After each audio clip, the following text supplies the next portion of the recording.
Admit होता है तो वह चाहता है कि फर्म के अंदर जो भी एसेट्स और लायबिलिटीज हैं उनका मूल्य प्रेजेंट वैल्यू पर हो।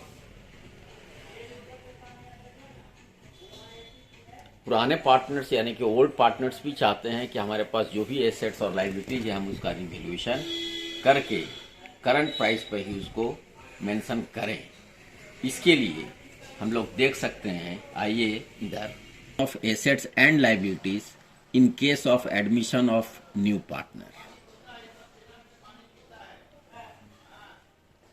इसका रिवैल्यूएशन करने का एक ही मकसद होता है कि जिस डेट को नया पार्टनर एडमिट हो रहा हो उस डेट को जो भी एसेट्स और लायबिलिटीज है उसको हम प्रेजेंट वैल्यू पर ही मेंशन करें। इसके लिए एसेट्स और लायबिलिटीज का रिवैल्यूएशन किया जाता है। क्या किया जाता है? रिवैल्यूएशन। और रिवैल्यूएशन करने के क्रम में या तो किसी एसेट्स का वैल्यू बढ़ जाता है या किसी का वैल्यू डिक्रीज कर जाता है, लायबिलिटीज कुछ बढ़ जाते हैं या फिर घट जाते हैं या फिर कोई नया लायबिलिटी क्रिएट हो जाता है। तो उस कंडीशन में जब हम रिवैल्यूएशन करते हैं तो हमारा कुछ लॉस या कुछ प्रॉफिट भी हो सकता है। तो ये जो लॉस या प्रॉफिट होता है उसको हम ओल्ड पार्टनर में ही डिस्ट्रीब्यूट करते हैं, ट्रांसफर करते हैं और उनके ओल्ड रेशियो में ट्रांसफर करते हैं। आइए इस चीज को हम कैसे समझेंगे ये देखिएगा। जब हम रिवैल्यूएशन करते हैं,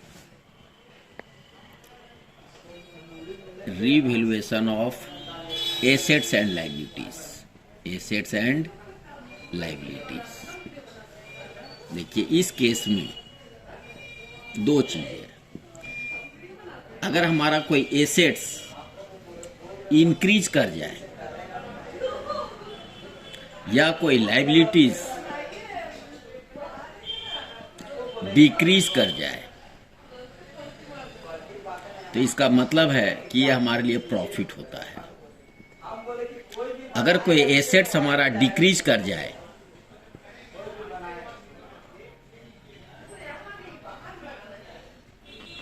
या कोई लायबिलिटीज इंक्रीज कर जाए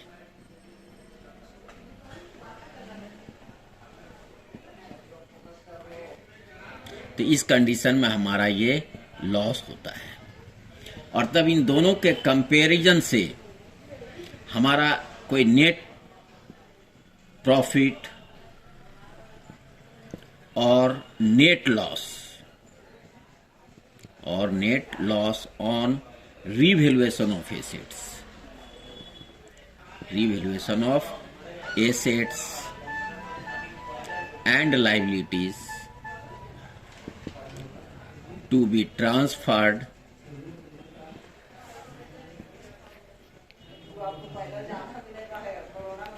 to old partners capital account, to old partners capital account in their old ratio, in their old ratio। ये ध्यान रखना है।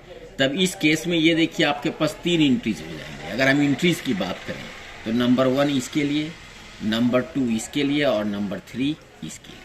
अब हम ये 3 एंट्रीज कैसे पास करेंगे इसको समझना है। देखिए जर्नल एंट्रीज अगर मेरे को पास करने हैं तो पहला फॉर एप्रिसिएशन, एप्रिसिएशन को ही इंक्रीज बोलते हैं, for appreciation in the value of assets, in the value of assets and liabilities decreased। तो इस कंडीशन में आप एंट्री पास कर सकते हो। Assets account debit, liabilities account debit to revaluation account, to revaluation account.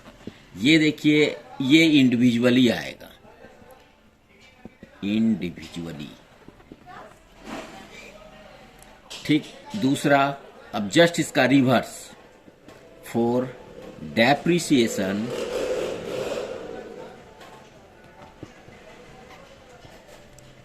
In the value of assets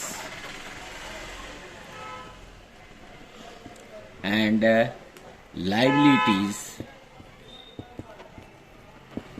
increased। तो इस condition में जस्ट इसका रिवर्स एंट्री हो जाएगा, यानी revaluation account debit to assets account to liabilities account.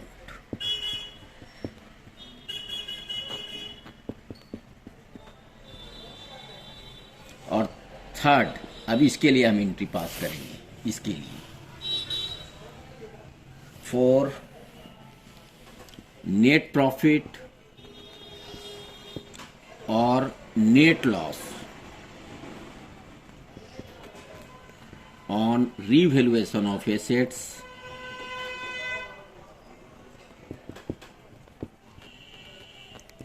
and liabilities transferred to old partners capital account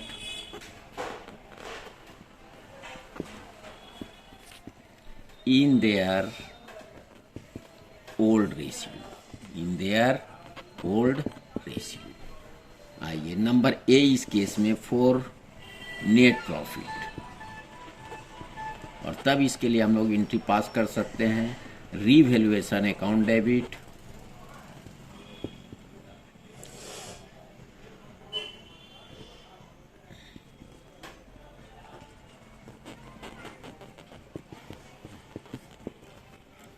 to old partners capital account.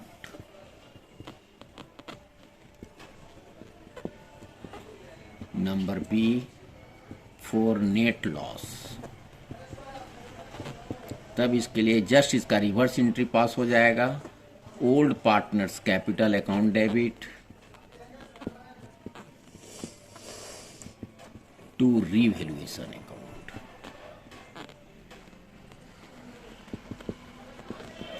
ये तीन entries को हमेशा ध्यान रखने होंगे। अब जरूरी नहीं है कि आप ये तीन एंट्री के लिए किसी एसेट्स का इंक्रीज होना या किसी लायबिलिटीज का डिक्रीज होना, ये कोई जरूरी नहीं है। हो सकता है कि ये नहीं हो, केवल ये हो, तो इसका मतलब है कि केवल दो एंट्री ही पास होंगी। और अगर तीनों ही केसेस आपको मिल रहे हैं तो उस कंडीशन में ये तीन एंट्री होगा, 1, 2 और 1, 3। इस तीन में ए और बी में से कोई एक एंट्री ही होगा। इस प्रकार से हम revaluation of assets and liabilities while admitting of a new partner के केस में हम इसको क्लियर कर सकते हैं। धन्यवाद।